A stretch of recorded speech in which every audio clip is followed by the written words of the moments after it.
Paz e bem, seja bem-vinda, bem-vindo ao nosso blog O Espírito de São Francisco de Assis nas Fontes Franciscanas. Este é o nosso encontro 96. O título da nossa reflexão desta vez será O Coração Mundo, a Vontade Indivisa e o Olhar que Vê Deus. Vamos ler aqui agora a 16ª Admoestação de São Francisco, que estamos comentando nos últimos encontros. São Francisco escreve, abre aspas, Bem-aventurados os puros de coração, porque verão a Deus. São verdadeiramente puros os que desprezam as coisas terrenas, buscam as celestiais e não deixam de adorar sempre e ver o Senhor Deus, vivo e verdadeiro, de ânimo e de coração puro. Fecha aspas. Esta a admoestação 16ª de São Francisco. Nossa reflexão. Na admoestação 15, Francisco falava de salvaguardar no ânimo e no corpo a paz. Vimos que a paz é flor e fruto da paciência e da humildade, que são como que os ramos que brotam do tronco da pobreza do espírito, que por sua vez se ergue desde as raízes do amor-gratuidade, que chamamos de caridade, e também de misericórdia. Quem é regido pelo vigor dessas virtudes tem um coração puro, e quem tem o coração puro vê Deus. Este é o tema da admoestação 16, a pureza de coração que vê Deus. Esta admoestação se abre com a bem-aventurança da pureza do Sermão da Montanha. Bem-aventurados os puros de coração, porque verão a Deus. Lemos em Mateus, capítulo 5, versículo 8.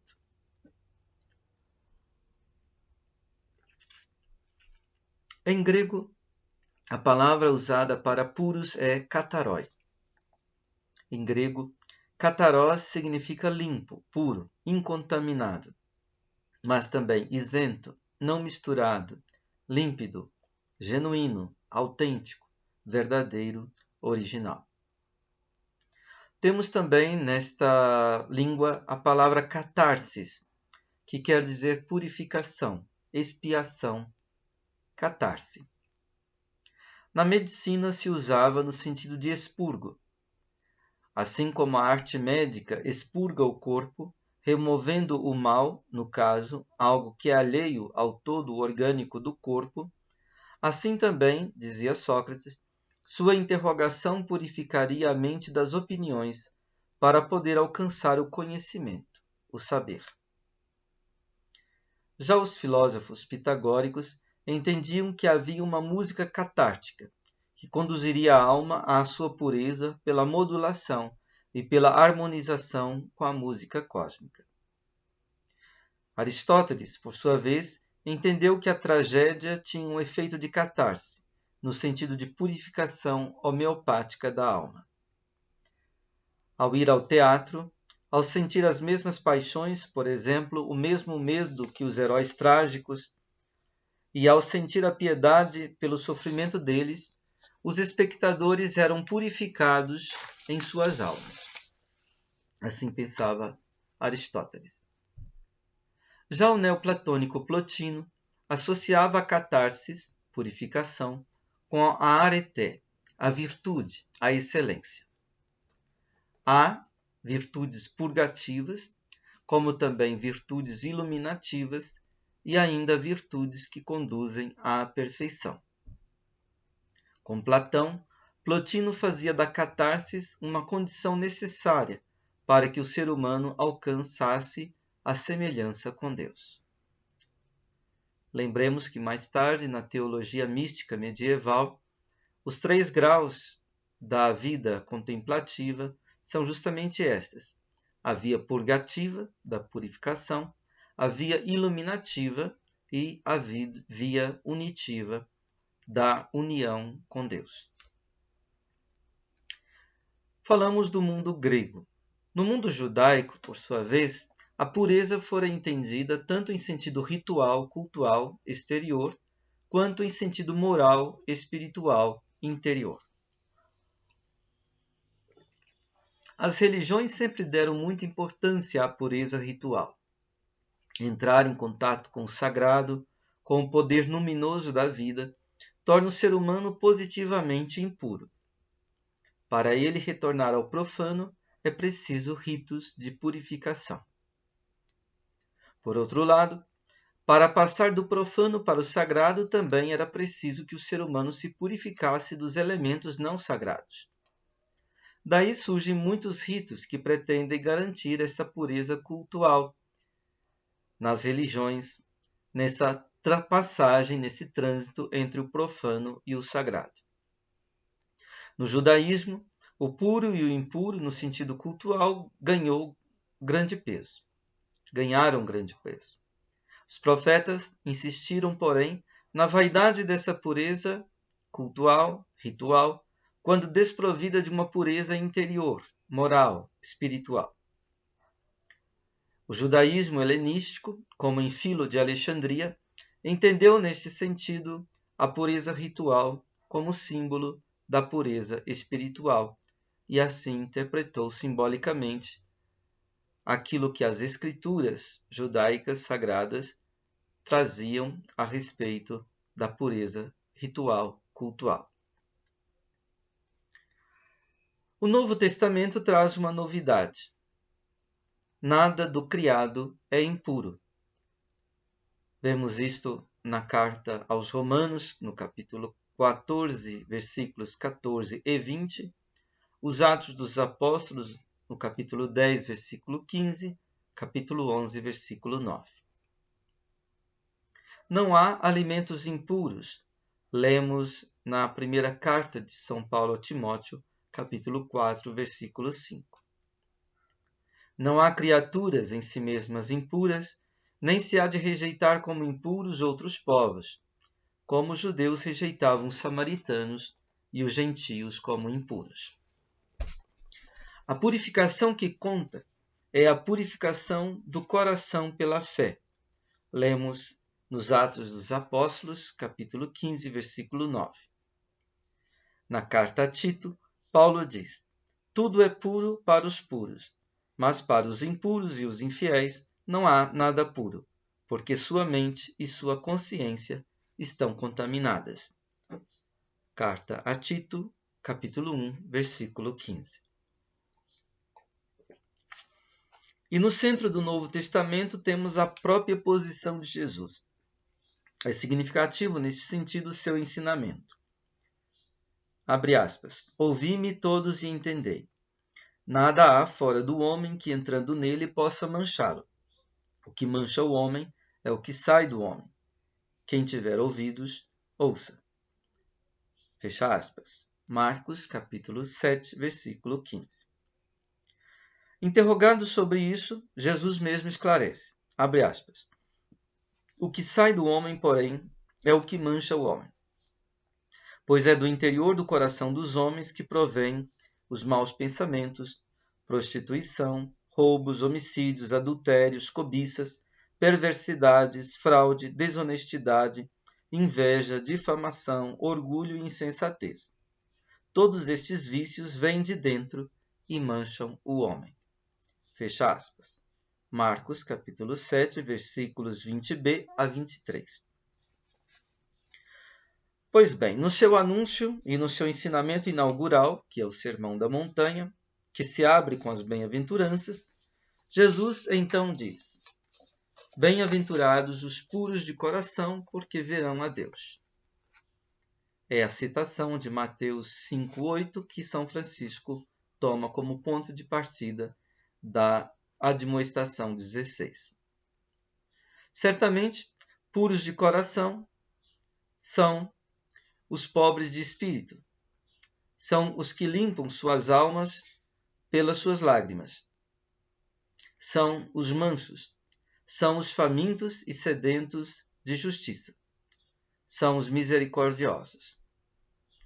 Para a multidão que dele se aproxima, para ouvir sua palavra, e para os seus discípulos Jesus diz: bem-aventurados os puros de coração, porque verão a Deus. esta citação, ponto de partida da reflexão de São Francisco. Façamos uma consideração sobre esta palavra de Jesus. A pureza de coração no seguimento ou discipulado de Jesus Cristo tem um sentido bem próprio e elevado. Como comentou o teólogo Dietrich Bonhoeffer no seu livro O Discipulado, puro de coração é neste sentido quem confiou seu coração inteiramente a Jesus, de modo que neste coração só Jesus reine. Puro de coração é quem é limpo da mancha do mal próprio, mas também quem é limpo da mancha do bem próprio. São Francisco certamente também compreende assim. Puro de coração é aquele que é pobre no âmago, no mais íntimo de seu ser, de modo que não se apropria do bem que Deus opera nele e através dele, não se gloriando dos dons divinos. Puro de coração é aquele cujo coração se torna como o coração de Jesus, aquele cujo coração é como de uma criança, aquele que volta à inocência originária pela boa vontade da penitência e da graça. O discípulo de Jesus não vive sua vida a partir da sua consciência, do seu saber do bem e do mal. Ele vive além do bem e do mal próprios. Quer dizer, ele renuncia ao mal e ao bem que pode-se adscrever a ele, atribuir a ele. Vivendo centrado unicamente em Jesus, ele não se apega nem à pureza exterior, nem à pureza interior, à pureza moral, à pureza da boa intenção. O discípulo é limpo do mal e do bem próprios. Sua limpidez o leva a pertencer de todo e de coração indiviso a Cristo. Ele não olha para sua impureza nem para sua pureza numa atitude reflexiva. Ele olha de modo direto unicamente para Cristo, que o precede e o segue, imitando suas obras e conformando seu ser com ele. Olhando para Cristo, esquece de si, de sua própria inautenticidade e de sua própria autenticidade. Quem vive assim, este vê Deus. Pois Cristo é o Filho de Deus, sua imagem originária, a expressão de seu ser. No seguimento, o discípulo fica absorto no Mestre, que o precede, e seu coração é restaurado numa inocência originária que inclui o esquecimento de si.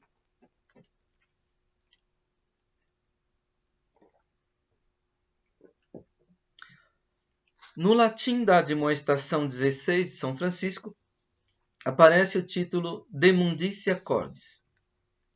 Pureza se diz mundicia e puro se diz mundo em latim. Na língua latina, limpar, purificar se diz mundare. O adjetivo mundus quer dizer limpo, asseado, elegante. Os romanos antigos tinham um ritual de fundação das cidades, chamado mundus. Era algo como uma cova circular que era cavada no lugar que seria o centro da cidade. Este lugar era chamado de umbilicus urbis, o umbigo da cidade. Tinha uma porta para se descer ao subterrâneo. Segundo narra Plutarco, na fundação de Roma, Rômulo cavou esta cova circular e ali jogou as primícias de tudo. E seus seguidores jogaram um punhado de coisas de sua pátria nela. Este poço circular era o mundus.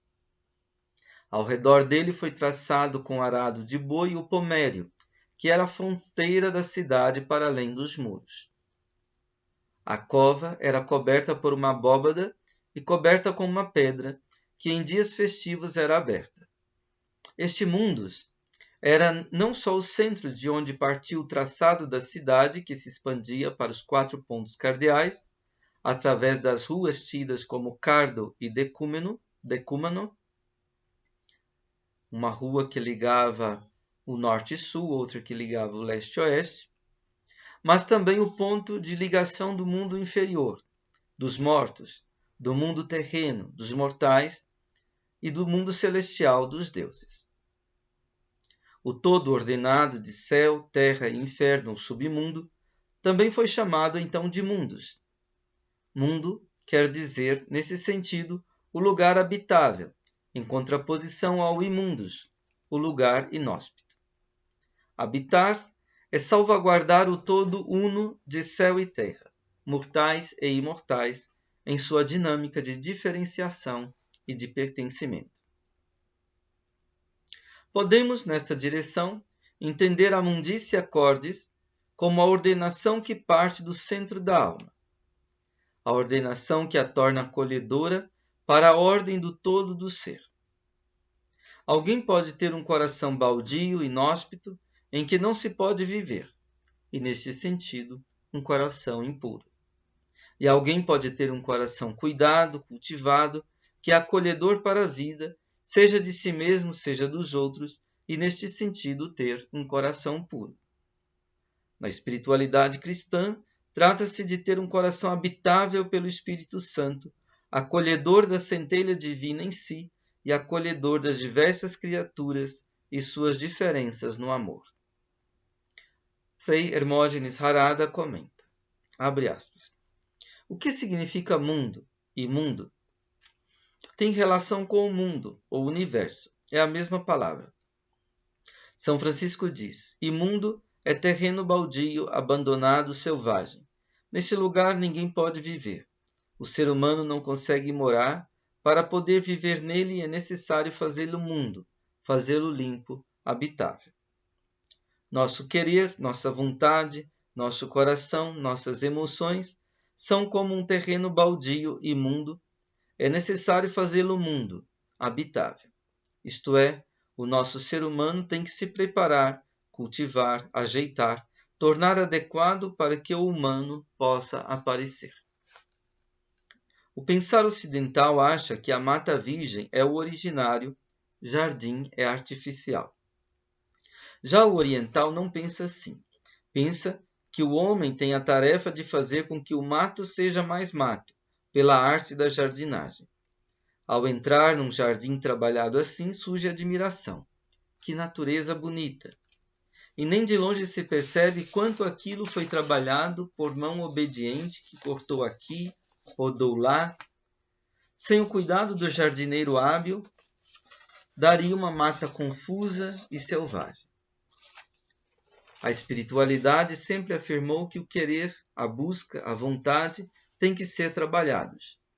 Não, porém, como nós queremos, e sim segundo uma inspiração que vem de Deus. Tem que limpar nosso coração, nossa vontade selvagem.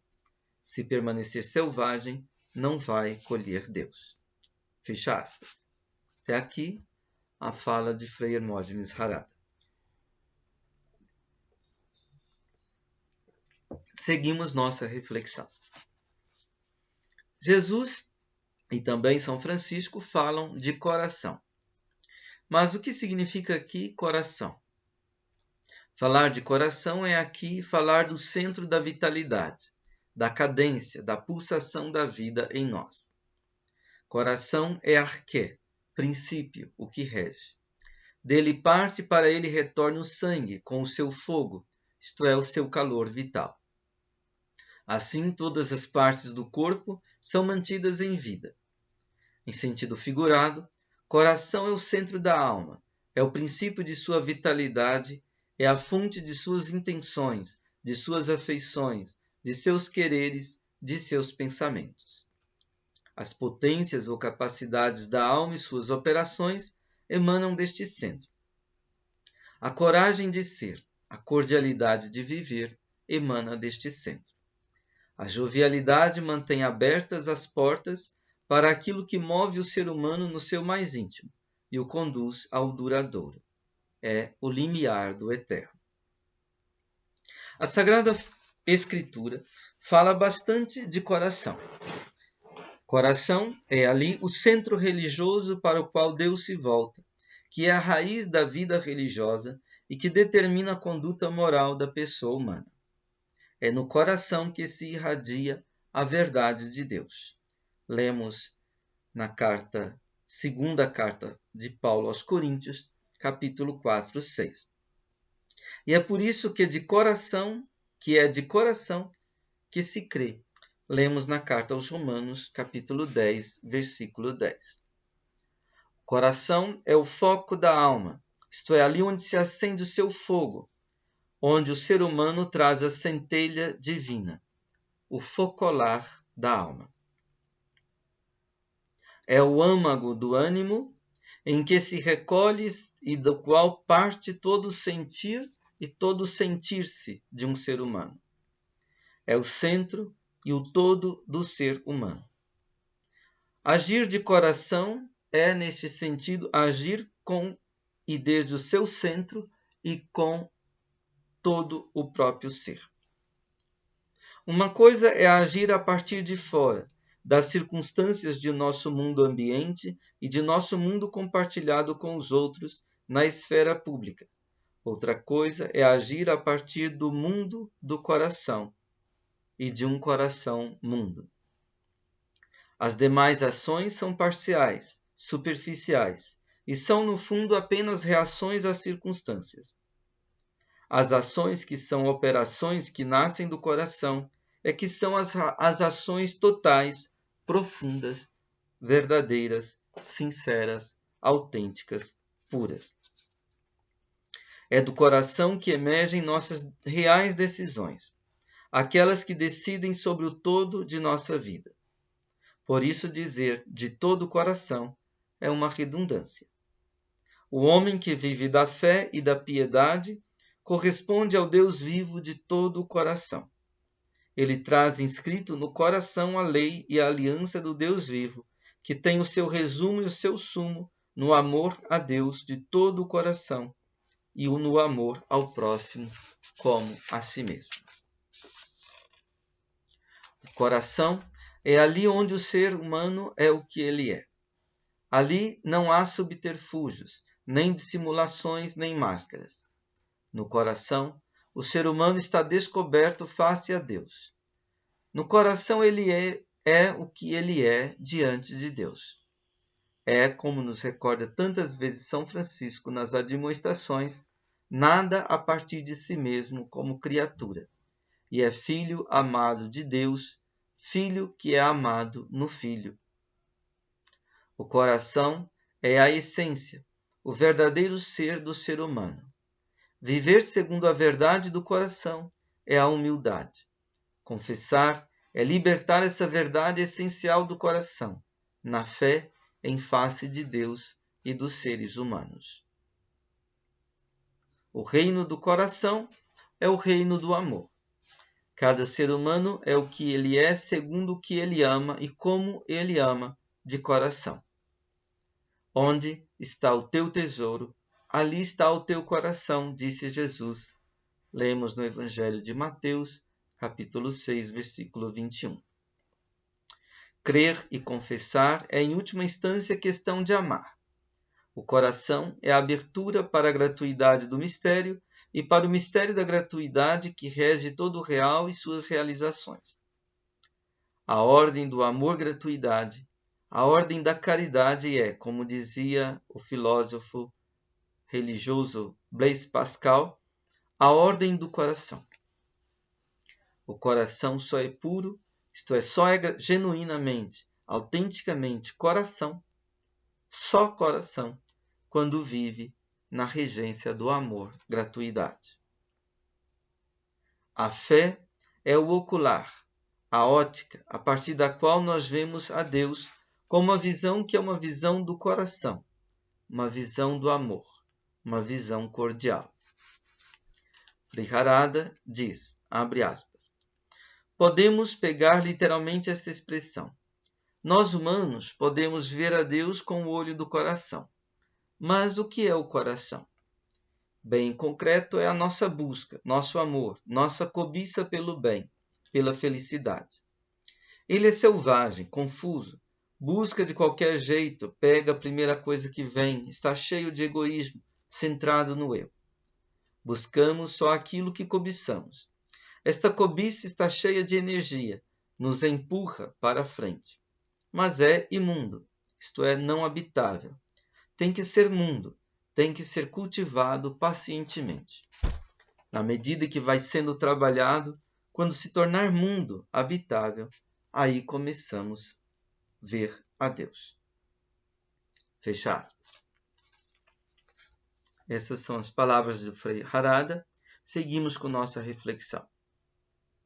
É preciso que nossas forças vitais deixem de se centrar no eu, para se centrar no si mesmo, isto é, na nossa verdadeira identidade, no nosso coração.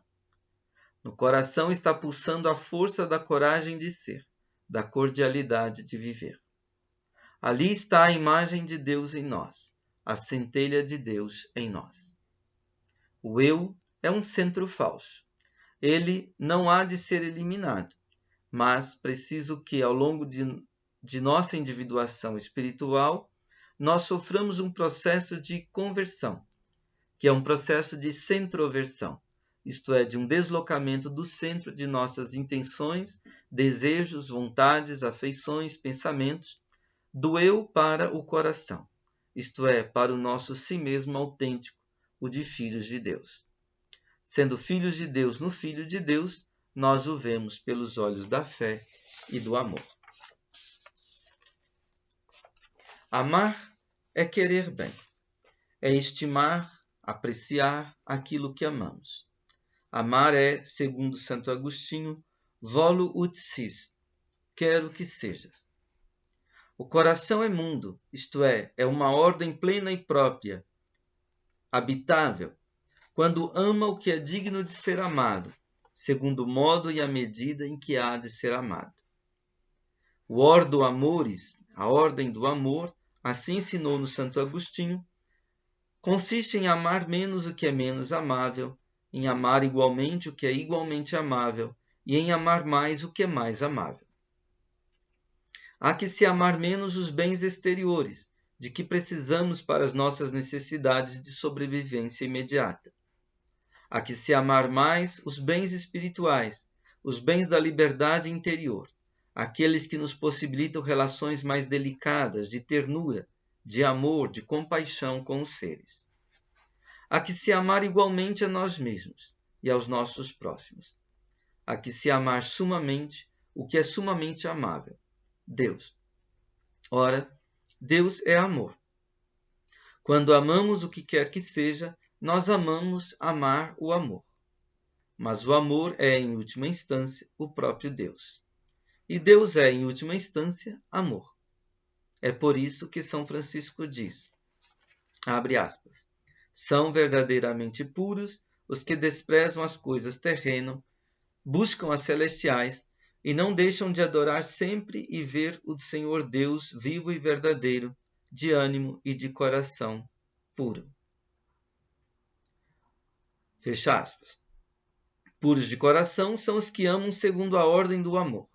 São os que estimam os seres, as criaturas e o Criador segundo suas dignidades próprias. Como o ser humano costuma amar, estimar, prezar as coisas terrenas, isto é, as coisas exteriores, os bens que lhe garantem a sobrevivência e a comodidade, acima de tudo, a conversão do coração para a ordem do amor requer desprezar essas coisas. Desprezar é tomar distância, é olhar de longe. Esse distanciamento do olhar, daquilo que nos costuma estar mais a peito no nosso viver cotidiano, segundo a nossa concepção usual que temos da vida, é, na verdade, uma mudança de foco. Neste sentido, desprezar estas coisas é cuidar para que elas sejam justamente apreciadas, segundo suas dignidades próprias. Desprezar quer dizer aqui, com efeito, uma mudança de olhar do coração. Frei Hermógenes Harada diz, abre aspas, para São Francisco, coisas da terra, terrenas, é tudo quanto cega o olho e o impede de ver a Deus. Egoísmo, busca de poder, busca de uma beleza espiritual superior, coisas dos céus celestiais é tudo quanto vem de Deus. Humildade, sofrimento suportado por amor. Tem coração puro, habitável, receptivo, tem olho para ver Deus quem se coloca na vida, buscando um valor de profundidade, não dando nenhum valor a coisas que uma certa mentalidade coloca como valor supremo. Por exemplo, todos os valores de consumo podem ser até muito espirituais. A admoestação usa a palavra latina despicere, traduzida com desprezar. Despicere, porém, significa propriamente olhar distante. Se você olhar com muita intensidade uma coisa muito interessante, as demais ficam distantes, fora da vista, são desprezadas. A palavra desprezar não tem aqui a conotação de ódio. É como se alguém lhe dissesse: você saiu na coluna social. Há muitos que brigam e até pagam para sair, mas você fica com vergonha.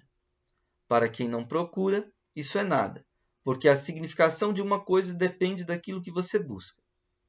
Quando o medieval diz verão a Deus, entende que por detrás deste ver a Deus há um olhar de uma busca afeiçoada, feita de todo o coração. Se nosso coração está colocado numa busca sincera de corpo e alma, nosso olho vai começar a se afastar do que é imundo, confuso, e começa a surgir uma unidade coerente de valores, obrigações, compromissos, ordens, leis e tudo mais. E outras coisas você não vê, não tem significação, não existem.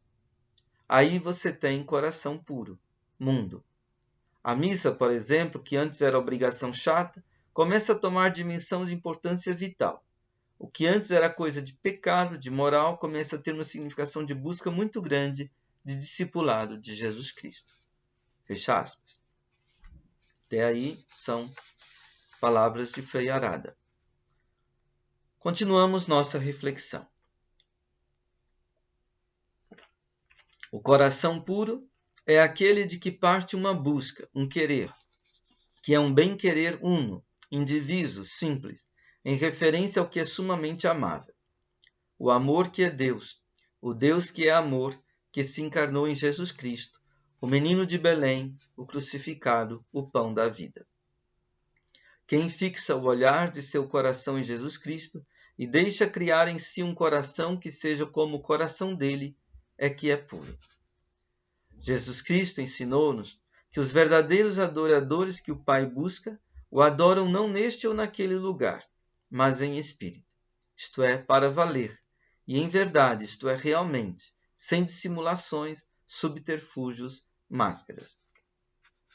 Adorar o Pai com toda a coragem de ser, com toda a cordialidade do próprio viver, como Jesus Cristo o adorou, amando-o como filho no filho, eis o que torna o coração do discípulo puro. Adorar é estimar como o absoluto.